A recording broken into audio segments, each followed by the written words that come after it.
Just tell me which West game that you like the best tonight. So Mavs Clippers or Memphis Utah. Ryan, go ahead.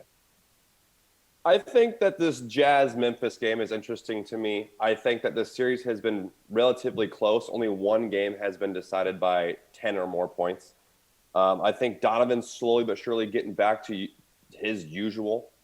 8 for 22, you'd like him to shoot better than that. But I really like Conley. I think Conley needs way more than 6 shots that he took last game.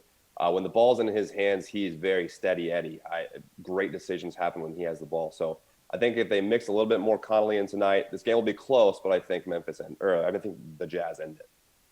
What stands out to you between the two games out west, Nick? Yeah, I mean, in terms of the betting, I do like what Ryan said. I think Memphis will be able to keep this close. I'm surprised that it's 9.5. I know Utah is starting to look a little bit better. But, Memphis is just emerging as this team that's really, really difficult to beat, even though there is a talent disparity here. They seem to know, like, every single player on that team knows exactly what their role is in that rotation.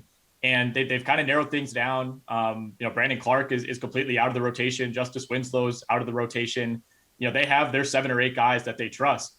And all those guys seem to play really well together. And I think we're going to look back and, they probably end up losing this series in 5 games, but it's going to be, one of those kind of feel-good series for Memphis where you look at it and say, this was a really good learning experience and something that ended up propelling them to more success, whether that's a year or 2 or 3 years from now. But I think they cover the 9.5 tonight. I think Utah wins the game and closes the series, but I think this game looks a lot like most of the other games in this series where the Jazz are in control, but every 5 to 10 minutes, Memphis makes a run and then all of a sudden it's down to 5 or 6 and then it's back up to 10. But I really like what I've seen from the Grizzlies so far overall.